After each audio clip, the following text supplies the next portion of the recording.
So I would sit on my couch saying, who at 297, who can't fucking swim that great, who's scared of the fucking water, would have the fucking balls, who had the balls to fucking man up, quit a job, and go and just put everything on himself. So it's how I started talking to myself and putting myself in a whole different category, and that would fuel me the next day, and I just kept using that as fuel. No one would do this shit. No one would do this shit. You're the baddest motherfucker around. You're the baddest motherfucker ever lived. And I just kept fueling me with the right kind of message that I needed to hear that I was never telling myself. And through time, it became reality to myself. I have like one day where I'm like fucking defeated. But I started realizing this is part of the process. This is part of the journey. I had to realize this is part of my process versus just saying, like I used to, I'm just not good enough. If I'm not good enough, we always say that shit. I'm just not good enough, and then we try something else. I'm gonna fucking make myself good enough. And that became my mentality. I'm gonna make myself good enough. And so I'm misunderstood a lot, but that's all it came down to. I made myself good enough. And the days I couldn't run that far, the next week, I would do 2 a days. So like on the running, if I ran a quarter of a mile, I wait a fucking couple hours, it'd haunt me, bother me. I try to run a half a mile the next time, same day. You can do more than this. If I had to walk, I had to walk. It just became just a process of grinding, and grinding is not even a good word for it. It's not even a good word for it. So what keeps me going? I've quit several things. I know what's on the back end of fucking quitting. And it's a lifetime of thinking about why the fuck did I do that? And I ain't fucking doing that no more. It's a difficult motherfucker where you're gonna fail and you're gonna be in your head, you're gonna be saying, I'm not good enough. And it's how you get through that. It's how you get through that on a daily basis when that thing is saying, man, I'm 43, I've done so much.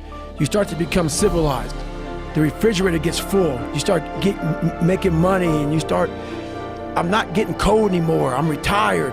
At 40, people shouldn't be playing basketball or football or being in, you start to believe this shit.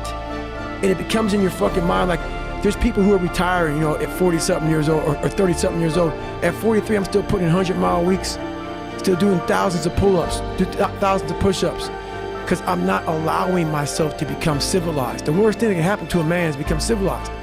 You lose that fucking fight. You lose that, why the fuck am I doing this shit? I'm good. You ain't good, man. You ain't never fucking arrived. It was a violent struggle daily to get where I'm at today. I'm not gonna water it down. I'm not gonna water it down. Shit wasn't fun. It ain't fun today, but I'm happy. We all like to take this 4-lane highway, the easy highway. It has fucking signs, it has restaurants. We all love that 4-lane highway. We always step over the shovel. And all I did was I picked up that fucking shovel, and that shovel, I made my own path. And you may have big boulders and shit. They may be getting 200 miles up the road faster than you. But going through this path of life, this journey over here that you make yourself, that's incredibly difficult. What comes out the other end of that motherfucker is some glorious shit that you can't even explain to people. And we're afraid. Bottom line is most of us, even the people who have all these theories and shit, it's easier to accept the fact that I'm just not good enough. I wasn't made to do that. And yeah, some of us can't be LeBron fucking James. But I'll tell you right now, man, we can do a lot of shit when it comes to this pure on guts and willpower and getting through shit. We have a lot more than what we think we have. When you put yourself in hell, that's the only time you can figure out how the fuck to get through that motherfucker. You can't read somebody else's book about some theory on how to do shit. Some guy who sat up in their nice warm office and wrote some book with a nice cup of coffee in the fucking hand. No, I want to see that guy who immersed himself in fucking hell, and he thought about quitting and leaving and his wife and his kids, and why am I here? Is it worth it? All this crazy shit, and still said and found out a way to get through it. So basically that's the bottom line of it all. We all want to read about how we can quickly get somewhere. That's why the 6-minute abs and all sort of shit so powerful. You may get some results from it, but they're not permanent. The permanent result comes from you fucking, I say it all the time, you have to suffer. You have to make that a tattoo on your fucking brain so when that hard time comes again, you don't forget it. And then remind yourself, I'm a bad motherfucker. And then you can get through that shit. But if you don't believe it, you haven't endured shit, you're just blowing smoke, man. And that's just my mentality. You may have more, but you never fucking arrive. You want to be uncommon amongst uncommon people.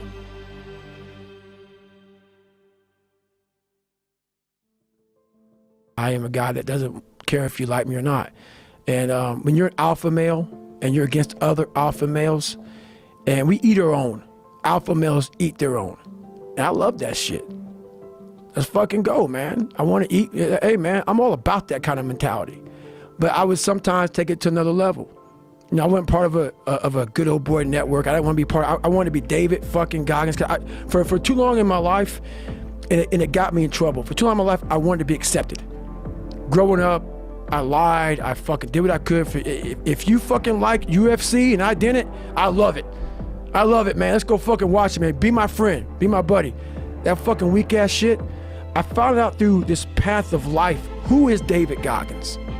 Who am I? So going through all, I did it alone. There was no fucking trophy on the fucking wall on the mantle. That trophy's in my fucking brain. No one helped me get there. No one paid my fucking bills. No one did shit for me. No one ran those fucking miles, lost that fucking weight, went through it. I suffered on my own and developed this man who said, it's who I am, man. A very competitive, ultra competitive dude that take it what you want, man. If you like bench pressing and you bench press all the fucking time, what are you finding out? If you like to swim, that's all you want to do is swim, what are you finding out? Put that, you know, people always, people talk about triple down on your fucking strengths. Right. That's the fucking weakest shit in the world. No, triple down on your fucking weaknesses. Yeah. Find out something about yourself. You already know the good shit. You already know the happy shit. Right. That's why on my Facebook page, everybody goes, why don't you talk about good times? You know how to get through that shit, motherfucker. You don't need a fucking, you don't need no one to tell you how to get through. It's happy. Right. That's easy shit. Right. I'm gonna tell you how you can help yourself get through the times that suck. Real life. This is real life. 90% of your life will suck. 10% will be fucking happy. You may be a lucky guy and have a lot of fucking money, have a great ass woman, all this shit. Trust me, one-on-one with that fucking guy, he's missing something. His life still sucks because he hasn't faced something that bothered him his whole fucking life. Something is still eating that motherfucker up. Almost everybody. Everybody. Eating you the fuck up. But maybe you found a good way, how I did growing up, on how to ignore that voice that's saying, you ain't facing some shit.